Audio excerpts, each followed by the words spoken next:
Okay, so for today, so far, I haven't been gone from the house very long.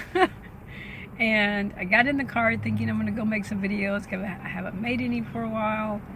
And there was a lot of topics that I figured were going to come up. So I get in the car and I'm just kind of driving through town thinking, where do I want to park? It's so hot, you know, when I sit in the shade. And I actually ended up where I usually sit. It's not that bad here.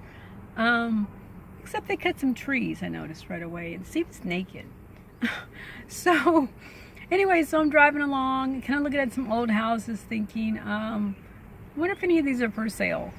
I was driving around, and so I turned back on the main street to come this way, and I ended up behind a car, and it says visitingangels.com. So now my mind's all perky. Okay, angels, what you got to tell me, right? So as soon as this car moves, because for some reason he wants to get over in the other lane, and it's only a 2-lane road, and I look up again, and the car in front of him has a 66 on the license plate, and I was like, okay, here we go, wake up, pay attention.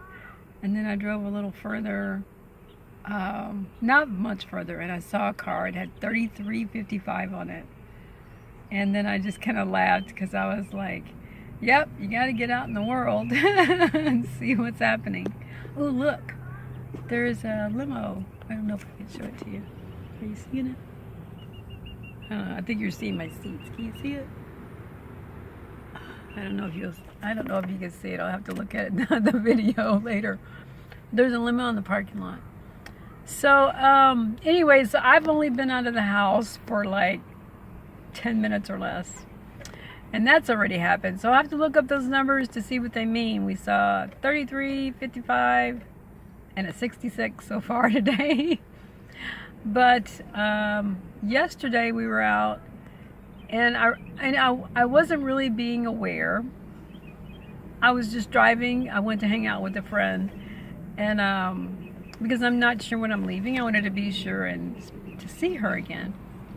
And so I went and met up with her, and we talked about this like the whole time.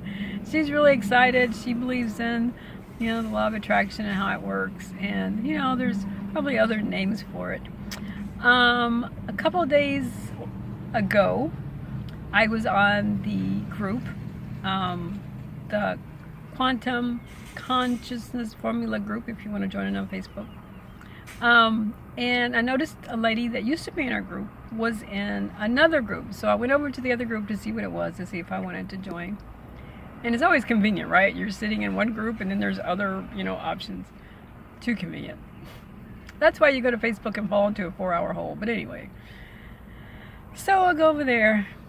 And beside the page where she's in the group, there's a group called Reverend Ike or Reverend Neville or something. And so I just went to the group to see what it was about. And I remembered that my grandma was really into one of those reverends. And I think it was Reverend Ike, though it could have been Reverend Al. But she used to wear one of those little prayer things on her robe. Like, it looks like a sample cloth, the little small ones. But I'm assuming it was something that had been prayed on or something, because she wore it on her robe. And in my mind, I'm thinking it was Reverend Ike. So his name brought the memory of her.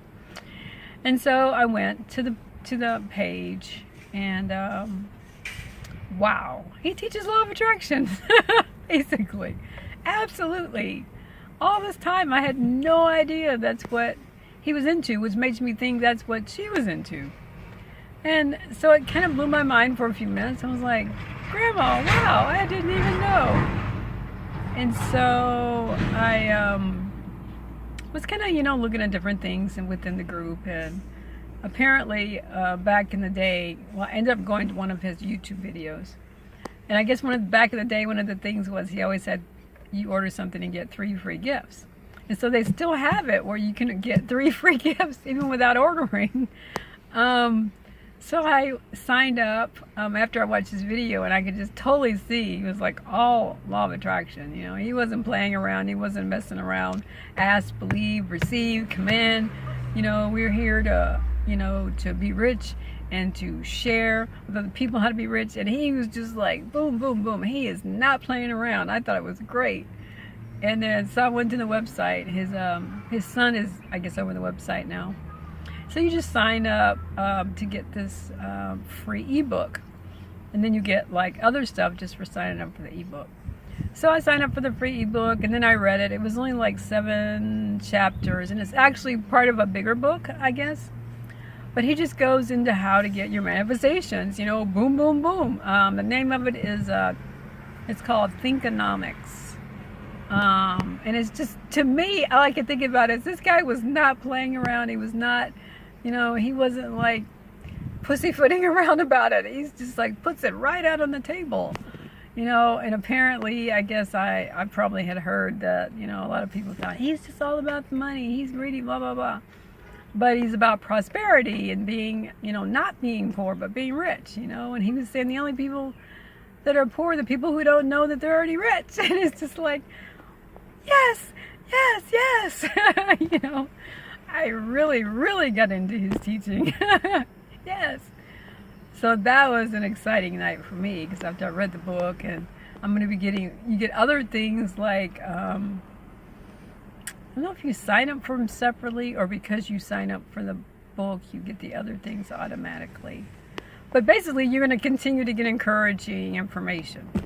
So that was cool to run across that. I had never had any second thoughts about Reverend Ike. I mean, maybe when I was a kid and my grandma was doing it, I might have, but you know, it makes sense, because if anyone has ever heard me do a lot of talking about things like this, you'll know that I always say that it always seems like things kind of flowed as I was growing up. Well, maybe I haven't mentioned that. I'm not sure, because I've done some other videos. Sorry.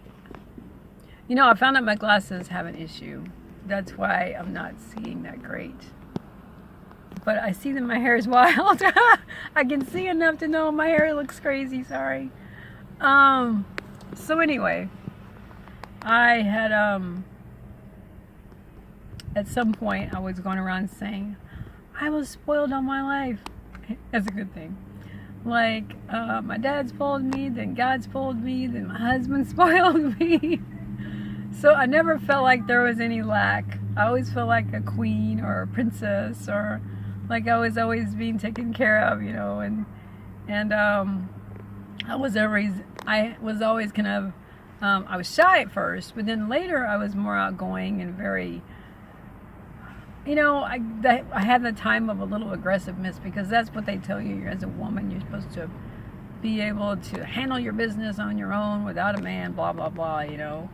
But that was probably the only time that I really wasn't maybe feeling the spoiledness so much. But then I was married all those years, and I stayed at home as a stay-at-home wife, you know. So it's been mostly there. So maybe, I guess I'm saying that because not everyone is going to be able to totally understand how this works as easily as some of us. And so I am doing coaching now, if you didn't know. And part of that coaching is really going to be about opening up to what you already have. So yeah, so I'm going to stop this one now, because I think it's probably gone on a little long, and I'll be back.